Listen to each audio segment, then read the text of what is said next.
Assalamualaikum warahmatullahi wabarakatuh. Ya, kaifa halukum jami'an? Ayatul wa ta'limat. Yastaudiukumullahu da'iman bi ri'ayatillah wal afiyah. Hamdan wa syukran lillahi ala ni'ami allati an'ama 'alaina zahiratan wa batinatan. Asyhadu an la ilaha illallah wa asyhadu anna Muhammadan abduhu wa rasuluhu la nabiyya ba'da. Baik, anak-anakku ya. Eh sudah masuk pada pertemuan yang kedua dan ini juga merupakan bab terakhir dari SKI ini ya. Jadi soalnya pada pertemuan berikutnya kita review saja. Semoga bisa dipahami materi-materi yang sudah Pak Guru jelaskan. Pada pertemuan minggu lalu ya Pak Guru juga sudah jelaskan mengenai bina masyarakat Madinah ya. Dengan kronologinya sudah kita bahas ya. Setelah Fathu Mekah ya, artinya kaum muslimin Rasulullah bersama kaum muslimin sudah berhasil menaklukkan kota Mekah, mengamankan kota Mekah, membebaskan kota Mekah dari hiruk-pikuk yang kejahilian ya, hiruk-pikuk kejahilian, membebaskan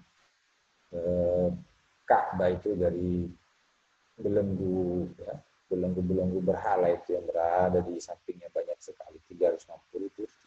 Maka berikutnya Rasulullah itu kembali ke Madinah ya, tinggal di Madinah yang dulunya itu Yasrib ya, Yasrib. Ya, kan kota kelahirannya Rasulullah di Mekah tapi beliau tinggal di Madinah ya. Karena masih banyak langkah-langkah impian-impian berikutnya yang Rasulullah ingin capai ya. Pertama ya yaitu membangun Masjid Nabawi ya. Langkah pertama yang dilakukan Rasulullah ya, Rasulullah setibanya di Madinah adalah mendirikan masjid ya. Masjid tersebut itu sangat dibutuhkan membina umatnya, untuk membina umatnya. Pembinaan agama, bermusyawarah, memutuskan perkara, kalau ada perselisihan di antara kaum muslimin, bahkan menjadi pusat pemerintahan Islam awal-awal kala itu. Nah, pembangunan masjid itu menjadi tonggak pertama dalam membangun masyarakat baru yang berdasarkan ajaran Islam saat itu. Nah, masjid yang dibangun oleh Rasulullah ini ya diberi nama Masjid Nabawi. Nah, kaum muslimin ya bergotong royong membangun masjid ini ya. Sudah Pak Guru jelaskan juga ya, muhajirin itu kenapa disebut muhajirin dan siapa-siapa orangnya, ya itu sudah jelaskan, begitu pula dengan kaum Ansor ya. Nah, Rasulullah sendiri ikut serta memikul batu bata ya, membuat dinding dan memotong pohon-pohon kurma. Nah, di masjid itu dibuat dari tanah liat ya, campurannya jerami, gandum itu, kemudian kotoran-kotoran unta sebagai perekat pengeras ya, dicampur. Sedangkan tiang-tiangnya itu dari pohon kurma atau batangnya dari daun-daun kurma ya, pelepah kurma. Lantainya itu berupa kerikil yang ditimbun dengan pasir halus. Masjid ya yang disebut Nabawi ini menjadi istilah masjidnya Nabi ya, Nabawi. Nah, di sebelah masjid tersebut itu merupakan tempat tinggal Rasulullah ya. Jadi dekat sekali, Rasulullah senantiasa menengok para jamaah yang sholat di masjid tersebut ya. Di sampingnya kamar-kamar digunakan untuk para sahabat yang belum memiliki rumah atau dijadikan tempat tinggal kaum duafa. Ya, itu ya materi yang lalu ya. Nah, yang sekarang yang akan kita bahas adalah bagian B ya. Langkah berikutnya ya yang dilakukan Rasulullah ya, dalam bangun masjid itu mempersaudarakan kaum muhajirin dengan kaum ansor ya. Beberapa hari setelah tiba di Madinah, Rasulullah itu mengumpulkan kaum Ansor dan Muhajirin di rumah Anas bin Malik ya, di rumah Anas bin Malik. Mereka itu berjumlah 90 orang laki-laki. Kemudian Rasulullah mempersaudarakan mereka atas dasar tolong menolong. Di antara para sahabat yang dipersaudarakan itu antara lain Ja'far bin Abi Thalib, itu dipersaudarakan dengan Mu'adz bin Jabal. Hamzah bin Abdul Muthalib, Hamzah ini dipersaudarakan dengan Zaid bin Harithah. Abu Bakar Siddiq ini, jadi Ja'far Hamzah ini bin Abdul Muthalib ini dari Muhajirin ini dipersaudarakan dengan Ansar ya, Mu'adz bin Jabal ya, dan Kharijah bin Zubair itu ya, dan Umar bin Khattab dengan Utsbah bin Malik ya. Abdurrahman bin Auf ya, dengan Sa'ad bin Ar-Rabi' dan seterusnya. Dengan dipersaudarakannya mereka itu keadaan sosial ekonomi masyarakat terbina dengan baik ya. Dengan baik, kaum Muhajirin ketika hijrah tidak membawa harta dan mereka pun kehilangan pekerjaannya. Akan tetapi atas pertolongan kaum Ansor mereka dapat memiliki mata pencaharian dan pekerjaan. Jadi itu tujuannya ya. Nah, ketika hijrah ya dari Makkah ke Madinah itu mereka kehilangan banyak harta ya.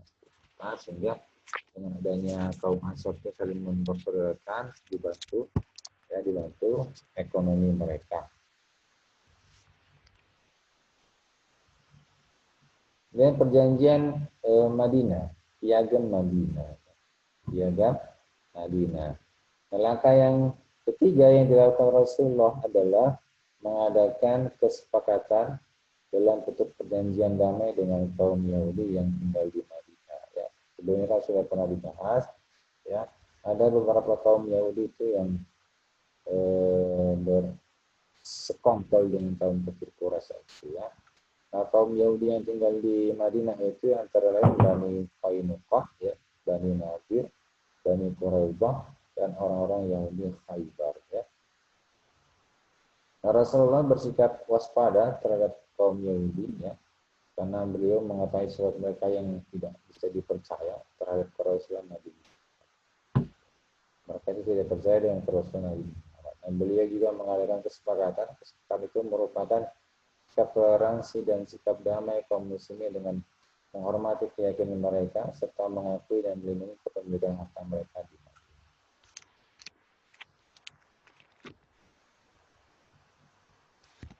Isi perjanjiannya ya, isi perjanjian antara kaum muslimin dengan Yahudi dan terlain ya. Kaum Yahudi bebas memeluk agama sesuai kepercayaan. Tidak ada paksaan bagi mereka untuk memeluk agama Islam dan harta mereka tetap. Kaum Yahudi harus menolong orang yang menolong kaum muslimin. Kaum Yahudi harus menolong orang yang menolong kaum muslimin dan memusuhi orang yang memusuhi Rasulullah. Ya. Nah, kaum Yahudi dan kaum muslimin berkewajiban membela kota Madinah, saling membantu untuk menghadang setiap musuh yang ingin menyerang Madinah. Kehidupan masyarakat Madinah berlandaskan sikap saling menolong dan kebajikan dalam kebajikan dan ketakwaan, bukan dalam dosa dan permusuhan. Ya. Nah, sebenarnya masih banyak dibutir isi perjanjian tersebut. Ya, semua isi perjanjian tersebut bertujuan agar Madinah itu menjadi kota yang tertib, aman dan damai. Nah, perjanjian itu kemudian dikenal sebagai perjanjian piagam Madinah. Ya. Nah, seperti itulah usaha-usaha yang dilakukan Rasulullah dan Abu ya di awal pembinaan dan menata pemerintahan Islam di Madinah. Rasulullah mengharapkan antara kaum Ansar dan Muhajirin itu serta penduduk Madinah lainnya seperti Yahudi itu terjalin persaudaraan yang erat tanpa memandang status sosial, ekonomi, suku dan agama. Nah, masyarakat Madinah harus merasa saling memiliki kedudukan yang sama dalam pembelaan terhadap kota Madinah sebagai tempat tinggal mereka. Kaum muslimin ya mengira bahwa kaum Yahudi akan dapat memenuhi janji mereka, namun sesungguhnya mereka memiliki sifat pengkhianat yang sangat sulit dihilangkan dari kehidupannya. Sehingga piagam Madinah yang dapat mempersatukan masyarakat mereka tidak dipatuhi oleh kaum Yahudi. Di antara kaum Yahudi ada golongan yang sengaja merusak perjanjian damai tersebut ya. Pemimpin mereka itu adalah Abdullah bin Ubay bin Salul ya. mereka dengan pura-pura beriman kepada Rasulullah untuk mendapat kepercayaan ya dari beliau. Namun setelah itu mereka mengkhianati Rasulullah dan kaum muslimin, menyebut mereka dengan sekian golongan orang.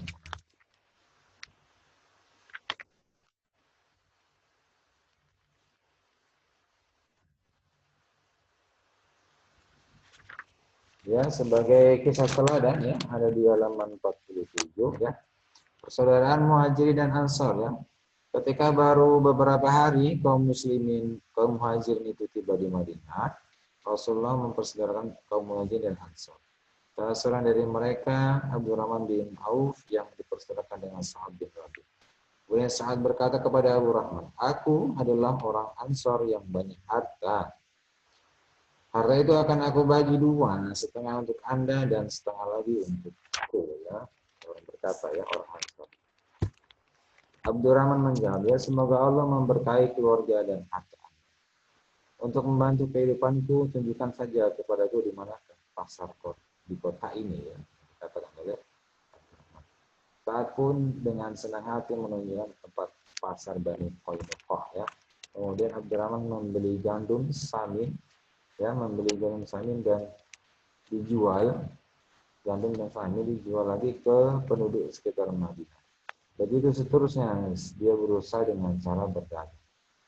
Abdurrahman adalah seorang contoh muhajir yang gigih dalam berusaha dengan kehidupan ya. Demikian pula muhajir yang lain ketika kaum Ansor ingin memberikan pohon kurma, kaum muhajir yang menolak. Mereka hanya meminta bekerja pada kebun kurma saudara Ansor. Mereka berkata, untuk kebutuhan hidup kami ikut bekerja bersama kalian dalam mengurus kebun kurma. Nah, hal ini menunjukkan pada kita bahwa kaum Ansor itu sangat ramah dan rela berkorban untuk saudaranya kaum Muhajirin ya, sesuai perjanjian mereka ketika Bai'at Aqabah. Bantuan kaum Ansor kepada saudaranya itu berupa tempat tinggal, harta, dan pekerjaan. Kaum Muhajirin sangat menghargai keikhlasan saudara muslim Madinah tersebut.